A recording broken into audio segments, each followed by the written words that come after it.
Aujourd'hui, on sait comment les dinosaures ont dominé le monde et on le sait grâce à des cacas fossilisés. C'est la grande actualité du jour. Et on parlera aussi d'une nouvelle technique pour faire des vaisseaux sanguins avec du métal qui disparaît. Oui, et enfin, on aura la réponse mathématique à un problème ouvert qui avait plus de 60 ans. Quel est le plus grand sofa que l'on peut déménager si on a un couloir à angle droit? Grande question, c'est le programme du jour.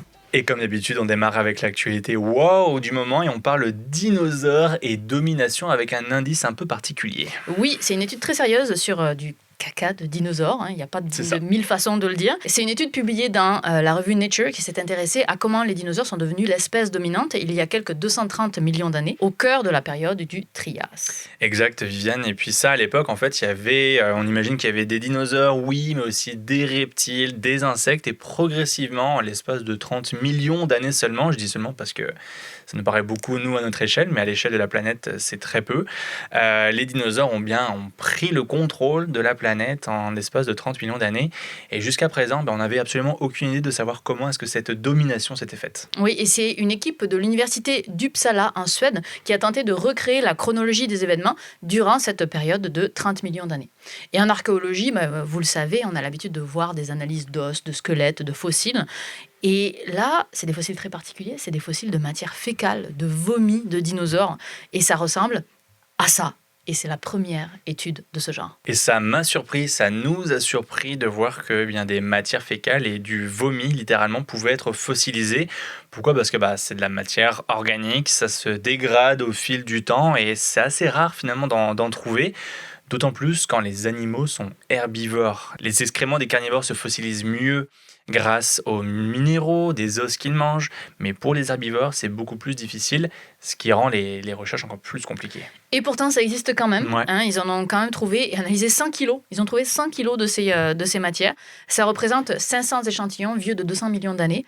Et ils sont conservés à l'Institut géologique polonais et ils avaient été collectés par différents groupes de recherche entre 1996 et 2017 sur 8 sites différents en Pologne. Donc tout est en Pologne. Là. Tout est en Pologne et ces échantillons, ces fossiles issus de ce que les systèmes digestifs des dinosaures ont produit, ça s'appelle des bromalites. 3 types de bromalites. On a les coprolites, qui sont les excréments fossilisés, les régurgitalites, pour les restes fossilisés de vomissures, et également mot compte double pour le Scrabble. Minimum, ouais. Et on a également les cololites pour le contenu intestinal. Bref, plein de fossiles, plein de données, plein de vestiges du passé permettant d'analyser leur régime alimentaire. Et on est loin, très très loin de l'image populaire d'un certain archéologue à la Indiana Jones par exemple. C'est sûr que ça donnerait d'autres films, t'imagines ? Oui, je vais chercher ce trésor de caca fossilisé. Ouais, le voir en train d'aller chercher du bromalite un peu partout et faire des analyses dessus, pourquoi pas ? Pourquoi pas ? Ça aurait peut-être attiré ça aurait fait un autre type de film avec une autre gamme de public. Mais ça aurait été plus réaliste. Définitivement, on l'aurait vu récupérer un bromalite et essayer de faire des analyses dessus, estimer son âge par exemple en fonction de la couche de sédiments dans lequel elle a pu être trouvée. Plus c'est profond, plus c'est vieux, c'est comme ça qu'on peut estimer son âge. La faire correspondre aussi à un animal en fonction de la forme, en fonction de la taille, c'est un élément qu'on peut oui, parce analyser. qu'en fait on le sait déjà, si vous voyez un caca de souris, de lapin ou de wombat, on sait déjà de quel animal ça provient juste à la façon, à ce à quoi ça ressemble finalement. Donc, même chose avec les dinosaures. Et une fois qu'on sait ça, qu'on sait depuis quand ça date, de quel animal a produit ce caca ou ce vomi, on peut explorer son contenu avec tout un tas de solutions chimiques et des microscopes très pointus, très sophistiqués que les chercheurs d'ailleurs expliquent très bien dans l'article pour voir l'intérieur de ces fossiles. Et ça nous donne ce type d'image assez spectaculaire. On y retrouve des plantes, même des insectes entiers, parfois très bien conservés. Vous voyez là, c'est un scarabée qui était là il y a 230 millions d'années, qui a été mangé, digéré, et qui est ressorti par en haut ou par en bas, ça je sais pas. On le retrouve quasiment complet là dans cette image, c'est assez impressionnant. Il y a aussi des écailles de poisson, des dents, une côte ici. Bref, ce qu'on voit, c'est que c'est une très grande variété alimentaire dans le contenu de ces fossiles. Et au-delà de la liste de ce qui a été retrouvé, les chercheurs avancent que c'est cette variété alimentaire justement qui leur aurait permis de dominer le règne animal. Absolument, parce que les dinosaures vivaient en fait dans un écosystème en mutation et c'est cette flexibilité alimentaire qui leur a permis de survivre contrairement à d'autres groupes d'animaux qui malheureusement n'ont pas pu s'adapter à cet environnement en mutation. Oui, alors les chercheurs proposent la séquence d'événements suivante.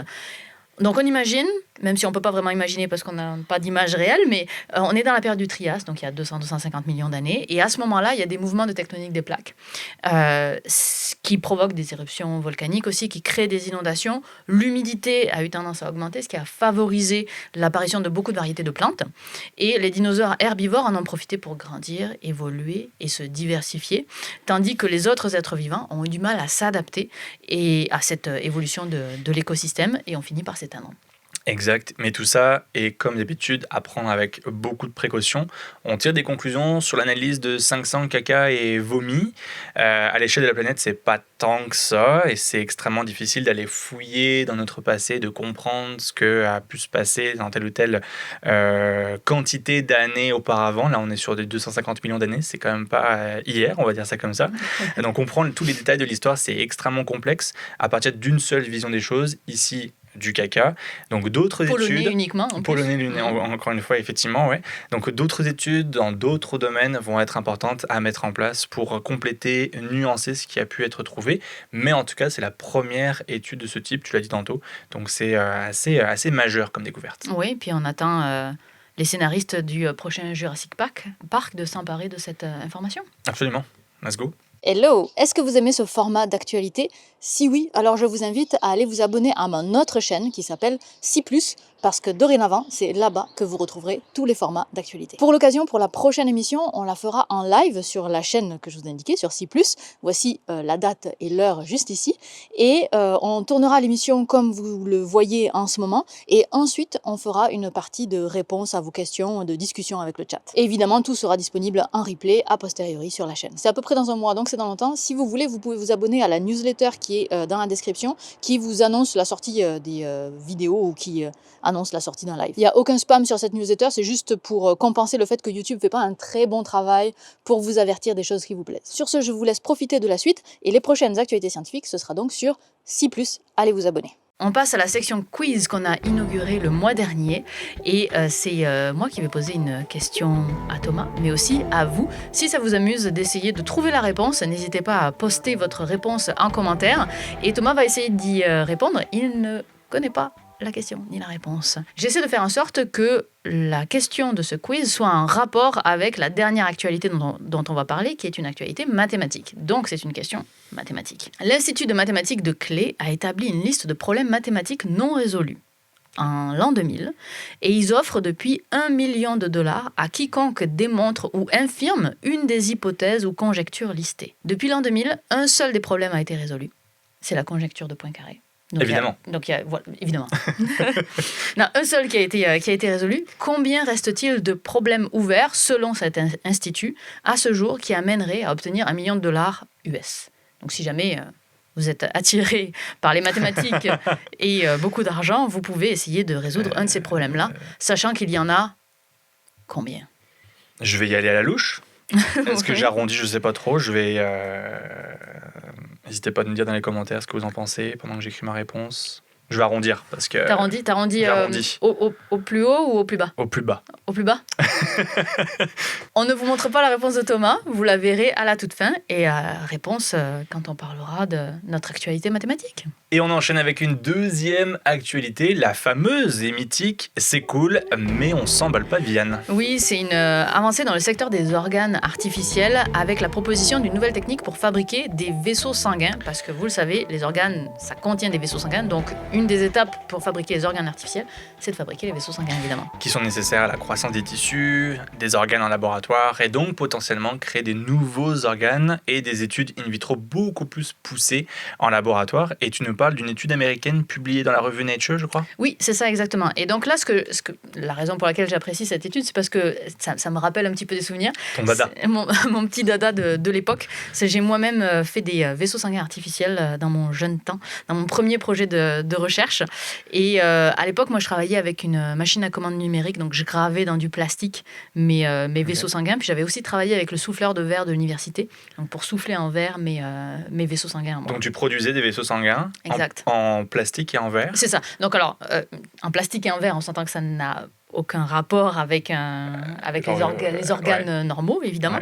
C'est parce que moi, je travaillais sur quelque chose de très mécanique où j'essayais de voir comment je rentrais dans telle ou telle intersection. Bref, je n'avais pas besoin de la notion de cellule, je n'avais pas besoin de tout ça. Mais effectivement, c'est quand on cherche à faire un organe artificiel ou à faire des vaisseaux sanguins qui soient très proche de l'humain, on va avoir des problématiques où on ne peut pas rester dans ce sur quoi moi je travaillais. On va avoir deux problématiques qui est déjà évidemment le matériau, on ne peut pas faire ça en verre ou en plastique, mais aussi la dimension et la forme. Parce que moi, avec ma machine à commande numérique ou en soufflant du verre, on est capable de faire des dimensions qui sont assez grandes, mais dans des organes, finalement, on a des vaisseaux sanguins qui sont beaucoup plus petits aussi. On a c'est en 3 dimensions, c'est un arbre, c'est vraiment complexe. Et donc là, les techniques pour arriver à les faire, elles ne sont pas forcément faciles d'accès, parce que soit c'est trop gros, soit on n'arrive pas à faire ensemencer des cellules pour créer les parois des vaisseaux sanguins. Donc, il y a les techniques d'impression 3D, il y a des techniques de photolithographie qui sont des techniques qui sont souvent utilisées. Et donc, le problème, c'est qu'en général, c'est soit on fait des petits vaisseaux, soit on a des structures 3D complexes avec des cellules, mais on n'arrive pas à faire les deux. Et là, cette étude, elle arrive à faire les deux. Puis c'est une technique assez innovante qui utilise un métal qui s'appelle le gallium, qui a des propriétés assez particulières dont on nous parlera tantôt. Une technique en plusieurs étapes, puis on vous montre ça, c'est une image qui résume un peu cette technique. La première étape, c'est la création d'un moule avec la forme en 3D complexe, imprimé, en tout cas dans ce cas-là. Ici, on vous montre un lapin pour vous illustrer les vaisseaux sanguins, mais gardez en tête que c'est un vaisseau sanguin à la place du lapin vert. Oui, je ne sais pas pourquoi, c'est une image qui est tirée de l'article en question, je ne sais pas pourquoi ils ont choisi de mettre un lapin, c'est beaucoup moins clair, mais voilà. Pourquoi pas. Pourquoi pas. Ça aurait pu être un singe, un mouton, en tout cas. Bref. En tout cas, c'est un vaisseau sanguin. Un vaisseau sanguin, donc imaginez ça. Faites preuve d'imagination à la maison. Deuxième étape, on utilise un moule négatif qui va être fabriqué à l'aide d'un élastomère souple. Et ensuite, la troisième étape, avec l'intervention du gallium, ce fameux métal qui a fait justement ce côté innovant de cet article. Oui, exactement. Donc, une fois qu'on a notre moule négatif qui est fabriqué avec l'élastomère, donc c'est là qu'on coule. Donc, on prend le métal sous sa forme liquide, on le coule à l'intérieur de cet élastomère. Il prend alors la forme du lapin. Ensuite, on va pouvoir retirer le lapin, le sortir de ce moule-là. Et sur ce lapin, on va venir mettre une matrice extracellulaire qui est souvent la base sur laquelle on va pouvoir venir ensemencer des cellules qui vont après créer les vaisseaux sanguins. Et une fois qu'on a cette matrice extracellulaire sur notre lapin en métal, il ne reste plus qu'à liquéfier le métal pour récupérer la matrice extracellulaire. Là où c'est intéressant, c'est que le gallium, une de ses propriétés, c'est qu'il est liquide à la température de la peau, donc autour de 30 degrés, alors qu'il est solide à température ambiante, à 20 degrés environ. Donc ça veut dire que quand on le liquéfie, on ne tue pas les cellules qui sont autour, qui ont fait le moule supplémentaire qu'on a rajouté. Et donc ça, c'est vraiment majeur, en fait, parce qu'on peut se débarrasser du moule sans abîmer les cellules qui sont autour. Donc ça, c'est la 4e partie. Et enfin, la 5e partie, c'est que là, on va pouvoir, dans la cavité vide qui a été, où on a enlevé tout le métal, ça pourra être utilisé comme substrat de culture cellulaire en 3D dans lequel des cellules endothéliales humaines vont pouvoir être ensemencées. Donc là, pour avoir vraiment des vaisseaux sanguins. Mais comme je le disais, on s'emballe pas quand même. C'est très cool, mais il y a quand même un gros mais à ce genre d'études-là. Oui, bien sûr. Moi, c'est quand je travaillais dans ce genre de projet de recherche, donc j'étais pas dans les cellules du tout, mais je voyais passer toutes ces promesses d'organes artificiels. C'était déjà il y a quasiment 15 ans. Donc, je me souviens qu'on parlait déjà d'organes artificiels il y a 15 ans. Ça avance. On n'était pas rendu là il y a 15 ans, évidemment, mais c'est quand même pas pour demain non plus. Je comprends. Mais au moins, cette étude-là t'a rappelé des souvenirs de l'université, puis tes projets de recherche, Exactement. puis ton dada de la mécanique que tu as pu faire. Tout à fait. Très cool. On termine avec une actualité un petit peu plus légère. Beaucoup plus légère. Légère dans le sens, mais pas forcément dans la compréhension, parce que c'est une actualité mathématique, un problème soi-disant de la vie quotidienne, qui n'avait pas de réponse jusqu'à présent, le mystère du canapé. Ouais, c'est un problème qui date de 1966, formulé par un mathématicien qui, ici, l'idée c'est de chercher le plus grand sofa que l'on peut déplacer horizontalement dans un couloir à angle droit d'1 mètre de large. Une situation assez courante finalement dans la vie quotidienne. Et Mais quand même. Quand même, ça arrive. Et on cherche la réponse, elle vient d'être donnée. C'est la forme en fer à cheval. Voilà. Il faudrait, pour que le canapé soit le plus grand possible, c'est qu'il faut une forme en fer à cheval, appelée le canapé de Gerver ou de Gervais, je ne sais pas comment ça se prononce.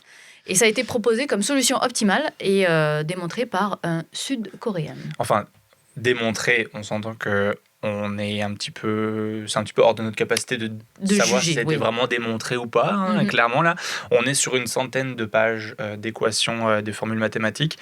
En top, moi, je me suis arrêté à la première formule mathématique. Je ne suis pas allé très loin dans l'article, on va dire ça comme ça. C'est hors de notre portée. Hors de notre portée, clairement.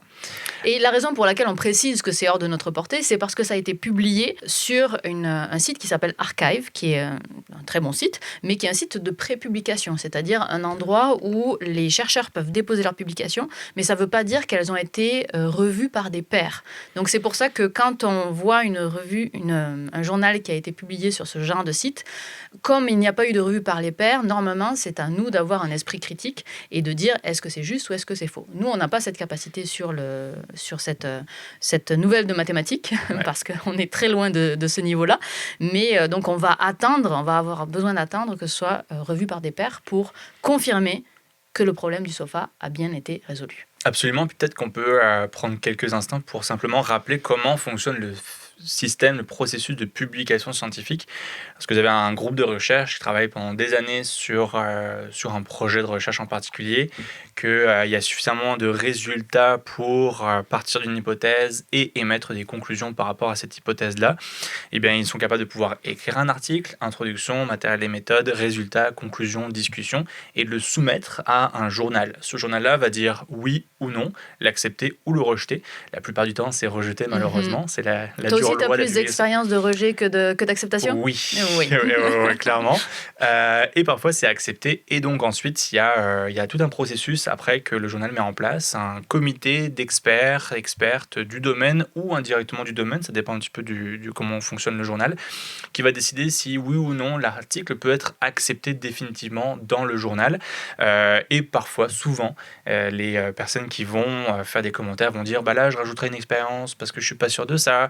Là, je suis pas certain que votre résultat, peut-être qu'il est un petit peu tiré par les cheveux. Là, il y a une erreur. Là, il y a un contrôle en moins. J'aimerais ça un contrôle en plus pour vraiment renforcer. C'est pas le bon test statistique. Exactement. Donc, vraiment un peu titiller, ce qui peut être parfois un long processus, par exemple, très long processus, mais qui fait partie du jeu. Et l'importance dont tu parlais des comités d'experts tout à l'heure, l'importance de ces comités-là, c'est de s'assurer que tel article a été publié, vérifié, analysé par des experts indépendants qui vont vraiment titiller et challenger les idées pour s'assurer d'une intégrité, pour s'assurer de la robustesse d'une étude et faire en sorte que la science se fait correctement dans des bonnes conditions et qu'il n'y ait pas d'enjeu de méthodologie, par exemple, qui pourrait vraiment tout remettre en question l'étude. Donc c'est important de passer par l'étape de comité d'experts. Exactement. Pour vous donner un ordre d'idée, moi, le pire que j'ai fait entre le moment où j'ai proposé un article à un journal où ça a été refusé, puis le moment où ça a été publié avec toutes les corrections, puis dans un autre journal où ça a marché mieux, c'est passé 5 ans. Damn, 5 ans. Ça a été le plus long que j'ai fait. Il y a eu des fois beaucoup plus courtes aussi, mais j'ai déjà eu 5 ans. Toi, tu sais quelle a été la durée maximum ? Moi, je suis allé à 3 ans, je pense. 3 ans. Article de thèse. C'est pas mal. J'avais publié un début de thèse, puis ça a pris 3 ans avec des journaux qui nous ont refusé plusieurs fois. Je pense qu'on a dû faire 4 ou 5 journaux. Pareil, on a fait plusieurs journaux, puis on a eu une pause aussi à un moment donné parce qu'on en avait assez de resoumettre. Bref, c'est un long processus. Ça prend beaucoup de persévérance et de résilience, puis d'accepter le non, par exemple, ça peut être assez frustrant. Surtout selon comment il est accompagné avec les commentaires. Parce que souvent, les scientifiques n'ont pas forcément mettent pas beaucoup de forme dans leurs commentaires parfois. Là. Donc, c'est pour ça que ça prend de la résilience et être bienveillant avec soi-même, de dire ça fait partie du processus pour publier. Tout à fait. On sent un petit peu On sent un petit peu de rancœur. Je sais pas si c'est de la rancœur, mais en tout cas des souvenirs marquants. Des souvenirs marquants, ouais. Et courage pour ceux qui seraient dans le domaine académique et qui connaissent ce quotidien. Qui sont en train de le vivre, qui viennent de recevoir une lettre de rejet avec Reviewer 2. Courage à vous. Le fameux Reviewer 2. Le fameux. Bref, on commence à être un petit peu trop spécifique. Passons à la réponse à notre quiz. Oh oui. Donc notre quiz où on demandait combien il restait de problèmes ouverts en mathématiques selon l'Institut Clé. Je dis bien selon l'Institut Clé parce que c'est très différent. En fait, des problèmes ouverts, il en reste je ne sais combien parce que ça dépend comment est-ce qu'on les classifie. Si il y a des problèmes qu'on classifie selon un certain type d'avenue qui sont résolus selon cette avenue-là, mais pas résolus selon une autre avenue. Donc c'est assez difficile d'avoir une liste, de se dire voici tous les problèmes mathématiques qui restent ouverts. Donc c'est pour ça que je me suis focalisée sur vraiment cet institut-là. Donc j'ai peut-être la bonne réponse. Peut-être. En fait, ok. Quelle était ta réponse? Alors j'étais absolument au pif. J'étais sur 150. 150 problèmes ouverts. Est-ce que tu peux m'en citer 2? Absolument. Alors, j'espère que vous avez joué le jeu et que vous avez proposé votre réponse en commentaire. Il reste 6 problèmes à résoudre. 6 problèmes 6 problèmes. que tu connais par cœur, j'imagine. Oui, bien sûr. Ah oui. Alors, il n'y en a aucun, je vous l'avoue, que je connaisse réellement, mais je vous donne les thèmes tels que j'ai pu les comprendre. On a l'hypothèse de Riemann, qui aurait des répercussions sur notre connaissance des nombres premiers, si jamais elle était prouvée ou infirmée. On a le problème P égale NP en informatique théorique, la conjecture de Hodge en géométrie, la conjecture de Birch et Swinnerton-Dyer sur les courbes elliptiques, les équations de Navier-Stokes, celle-là très connue, dont les approximations sont aujourd'hui extrêmement utilisées en mécanique des fluides, ça je les ai vues à l'école. On a les équations de Young-Mills sur l'interaction faible au sein des noyaux atomiques. Et je suis sûre que parmi vous, il y a des personnes qui seraient capables d'expliquer quelles sont ces différentes conjectures. N'hésitez pas à rajouter des informations en commentaire, parce que Moi, des 6. on est à notre limite. Ouais, mais des 6, il n'y en a aucune qui me parle. Même pas Navier-Stokes? Peut-être que oui, celle-là, peut-être, Ouais. Avec les circulations sanguines éventuellement, genre. Ouais. Mais sinon, le reste, ça me parle pas. Et l'hypothèse de Riemann, moi j'avais déjà entendu parler de l'hypothèse de Riemann. Non. Non. Mais les autres. Hypoténuse, oui, mais hypothèse. Mais sinon, non. On compte sur vous. On Aidez-nous. espère que cette édition vous a plu de cette émission. N'hésitez pas à nous donner vos commentaires. Ça nous intéresse particulièrement. N'hésitez pas à nous soutenir également. Cette émission dépend en grande partie de vous. Est-ce que vous la regardez? Est-ce que vous la partagez? Est-ce que vous nous soutenez? Et bien sûr, on vous invite à vous abonner à la chaîne C+, parce que c'est là que vous retrouverez toutes les prochaines émissions d'actualité scientifique. Abonnez-vous. Sur ce, on vous laisse avec 3 choses à aller voir. La dernière vidéo de Syllabus qui va être en lien quelque part sur l'écran. Et loupez pas non plus notre dernière émission d'actualité du mois dernier où on parlait de... Météo. De météo, effectivement. De vaccins sur la peau. C'est vrai. Ou plutôt de ne pas avoir de vaccin sur la peau. Absolument. Et la dernière qui était... sur les baleines. Sur les baleines. Merci beaucoup, Viviane. C'est dur la mémoire. Hein. C'est dur, la Quand mémoire, un mois passe, Ah, écoute, ça passe vite, hein. On vous remercie et on vous dit à la prochaine. Ciao. Bye.